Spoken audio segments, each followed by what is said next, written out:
Good morning. So my name is Rashmi. आज लेके बहुत ही इंटरेस्टिंग टॉपिक। यह है एक प्रकार का डिसीज़ जो सभी डिसीज़ में बहुत ही इम्पॉर्टेंट टॉपिक है। जो डिसीज़ है उसका नाम है जॉन्डिस।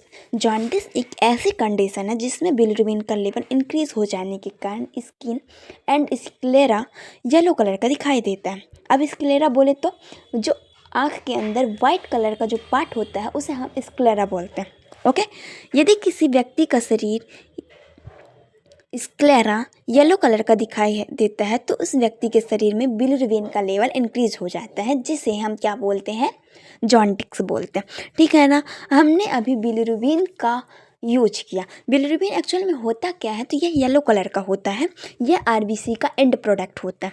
अब देख लेते हैं इसका निर्माण हमारी बॉडी में होता कैसे है। तो जो बिलिरुबिन होता है, तो बिलिरुबिन येलो कलर का होता है। इसका ये आरबीसी का एंड प्रोडक्ट होता है। जब आरबीसी हमारी ब्रेकडाउन होती है तो जाती है स्प्लीन में। डेथ आरबीसी कहाँ जाती है, तो हम जानते हैं कि डेथ आरबीसी जाती है स्प्लीन में। मैंने ब्लड के चैप्टर में इसमें आपको पढ़ाया था, ठीक है ना। तो डैमेज आरबीसी या फिर डेथ आरबीसी जाती है स्प्लीन में। स्प्लीन के अंदर बैठा होता है माइक्रोफेज नामक बैक्टीरिया। ये क्या करता है, तो ये हीमोग्लोबिन को क्या करता है, दो पार्ट में डिवाइड कर देता है।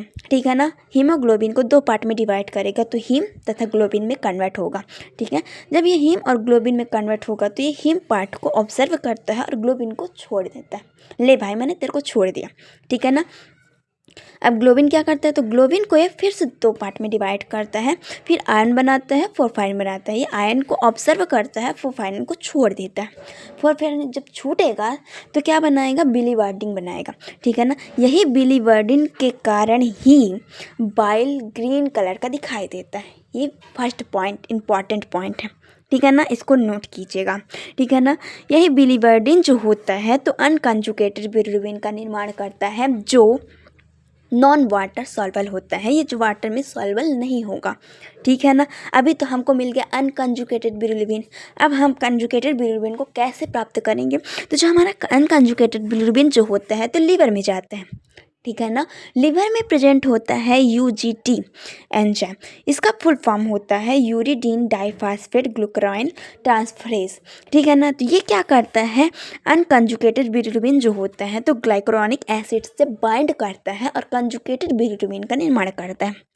ठीक है। इतना तो आया समझ में। जब हमको कंजुगेटेड बिलिरुबिन मिल जाएगा तो इसका एक्सक्रेशन कहाँ से होगा, तो ये जाएगा गॉल ब्लैडर में। गॉल ब्लैडर पास जाएगा तो ये अब हम तुमको इंटेस्टाइन में ट्रांसफ़र करते हैं। तो ये जो गॉल ब्लैडर से जो कंजुगेटेड बिलिरुबिन होता है तो इंटेस्टाइन में चला जाता है। ठीक है ना। इंटेस्टाइन में प्रेजेंट होते हैं माइक्रोब्स। ये क्या करते हैं, माइक्रोब्स जो होते हैं तो यूरोबिलिनोजेन का निर्माण करता है। ठीक है। यूरोबिलिनोजेन जो होता है तो न्यूरोबिलिनोजेन का 90% पार्ट जाता है स्ट्रेप्टोबिलिनोजेन में और 10% पार्ट जाता है, कहाँ जाता है, ब्लड में जाता है। ठीक है ना। अब यहाँ पे हमने देख लिया कि 90% पार्ट जाता है स्ट्रेप्टोबिलिनोजेन में। तो ये क्या करता है, तो स्टूल के थ्रू बॉडी से रिमूव हो जाता है। फर्स्ट क्वेश्चन उठेगा कि स्टूल का कलर येलो कलर का किसकी वजह से होता है। सेकंड क्वेश्चन है, फर्स्ट मैंने इंपॉर्टेंट बता दिया। सेकंड इंपॉर्टेंट क्वेश्चन है कि स्टूल का येलो कलर का कलर किस वजह से होता है, तो स्ट्रेप्टोबिलिनोजेन के कारण होता है। अब आता है 10% पार्ट में जाते हैं तो 10% पार्ट क्या बनाता है, ब्लड जो होता है तो किडनी के में जाता है और किडनी के थ्रू यूरिन फिल्टर होता है। यूरिन के थ्रू हमारी बॉडी से एक्सक्रीट हो जाता है। ठीक है ना। अब यहाँ पे थर्ड क्वेश्चन इंपॉर्टेंट उठता है कि किडनी में किडनी के थ्रू जो यूरिन बनता है तो यूरिन का कलर येलो कलर किसकी वजह से होता है, तो यूरोक्रोम की वजह से होता है। ठीक है ना। इतना तो समझ में आ गया। अब देख लेते हैं नॉर्मल रेंज। नॉर्मल रेंज क्या होता है, टोटल बिलिरुबिन का नॉर्मल रेंज होता है 1.0 mg/dl होता है। डायरेक्ट बिलिरुबिन जो होता है तो 0.5 mg/dl होता है और इनडायरेक्ट बिलिरुबिन जो होता है तो 0.5 mg/dl होता है। ठीक है ना। इसका लेवल इंक्रीज हो जाने पर हमें जॉन्डिस होता है। इतना तो समझ में आया ना। फिर देख लेते हैं ये जो टोटल बिलिरुबिन है और डायरेक्ट बिलिरुबिन है, इनडायरेक्ट बिलिरुबिन, इनका भी लैब में टेस्ट परफॉर्म किया जाता है। कैसे किया जाता है तो हम उसका नेक्स्ट पार्ट में वीडियो बनाएंगे, ठीक है ना। वीडियो बनाएंगे उसमें अच्छे तरीके बेसिक नॉलेज देंगे उसमें। तो अब देख लेते हैं क्लासिफिकेशन ऑफ जॉन्डिस। जॉन्डिस जो होता है तो नंबर फर्स्ट पे आता है प्री हेपेटिक, ठीक है ना। इसको हम क्या बोलते हैं, हीमोलाइटिक एनीमिया भी बोलते हैं ना, पढ़ा था हमने। फिर हम देखते हैं सेकेंड में आता है हेपेटिक, ठीक है ना। इसको हेपेटो सेलुलर बोलते हैं क्योंकि लीवर में जो सेल प्रेजेंट होती है उसे हम क्या बोलते हैं, हेपेटो सेलुलर बोलते हैं, ठीक है ना। नंबर थर्ड पे आता है पोस्ट हेपेटिक, ठीक है ना, ऑब्स्ट्रक्शन होता है इसमें। तो अब नंबर फर्स्ट पे देखते हैं प्री हेपेटिक होता क्या है। यह कंडीशन तब जनरेट होती है जब आरबीसी का ब्रेकडाउन बढ़ जाता है और जिसके कारण लीवर के द्वारा यह प्रोसेस होने से पहले ही बिलिरुबिन का प्रोडक्शन बढ़ जाता है, ठीक है ना। इसमें यूजेस क्या होते हैं, काउजेस क्या होते हैं, तो हीमोलाइटिक एनीमिया होता है, सिकल सेल एनीमिया होते हैं, ठीक है ना। क्लिनिकल फीचर्स क्या होते हैं, जॉन्डिस, प्ले स्किन होता है, इनलार्ज स्प्लेन होता है, ठीक है ना। फिर नेक्स्ट हम देख लेते हैं हेपेटिक, ओके। यह कब जनरेट होती है, तो यह लीवर सेल डैमेज हो जाने के कारण हो जाता है जिससे बिलिरुबिन का प्रोडक्शन नहीं हो पाता, ठीक है ना, तब यह कंडीशन जनरेट होती है। काउजेस क्या होते हैं कि वायरल हेपेटाइटिस होता है, hepatitis A, hepatitis B, hepatitis C, okay. Alcoholic liver होता है डिसीज, अल्कोहलिक लीवर डिसीज होता है, ऑटो इम्यून लीवर डिसीज होता है, ओके। नेक्स्ट हम देख लेते हैं पोस्ट हेपेटिक। इसमें क्या होता है कि बाइल डक्ट जो होती है उसमें रुकावट आती है जिसकी वजह से क्या होता है कि जिसकी वजह से बिलिरुबिन का एक्सक्रिएशन रुक जाता है, ठीक है ना।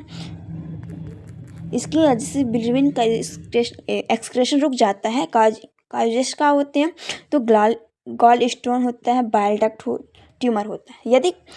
यदि बाइल डक्ट में क्या होता है कि गॉल स्टोन हो जाता है या फिर बाइल डक्ट में ट्यूमर की कंडीशन जनरेट होती है तब यह पोस्ट हेपेटिक का कंडीशन आता है, ठीक है ना। क्लिनिकल फीचर्स क्या होते हैं, जॉन्डिस, डार्क यूरिन, बॉडी से एक्सक्रेट होना, एब्डोमिनल पेन होता है, इचिंग होती है ना। फिर हम नेक्स्ट देख लेते हैं क्लिनिकल फीचर्स। क्लिनिकल फीचर्स में क्या होता है, क्लिनिकल फीचर्स में होता है yellowing of the skin and sclera. इसमें क्या होता है कि बॉडी जो होता है, हमारी स्किन क्या होती है कि येलो कलर का दिखाई देती है, ठीक है ना। इसमें क्या होता है कि ब्लड में बिलिरुबिन का लेवल इंक्रीज हो जाता है जब इसीलिए बोलते हैं ना छोटे बच्चों में बीसीजी, टिटनेस और क्या बोलते हैं हेपेटाइटिस का टीका जन्म लेते ही शिशु में लगाया जाता है। अगर यह टीका नहीं दिया जाता है तो उस कंडीशन में बच्चों में जन्म से ही पीलापन हो जाता है, ठीक है ना। उसको हम क्या बोलते हैं, जॉन्डिस बोल देते हैं। शिशु में पीलापन सिर से स्टार्ट होकर पूरे बॉडी में फैल जाता है, ओके। डार्क यूरिन एक्सक्रेट होना। फिर आता है नंबर 3 पे प्ले और कलरेड स्टूल। बिलिरुबिन का एक्सक्रेशन प्रॉपर तरीके से ना हो पाना जिसके कारण से play and coloured stool body से रिमूव होता है, ठीक है ना। इचिंग होती है बॉडी में कुछ दिया। जॉन्डिस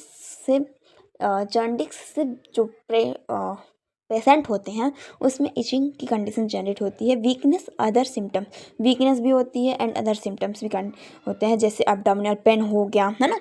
ऐसे ही इंपॉर्टेंट वीडियो देखने के लिए हमारे चैनल को सब्सक्राइब करें। धन्यवाद।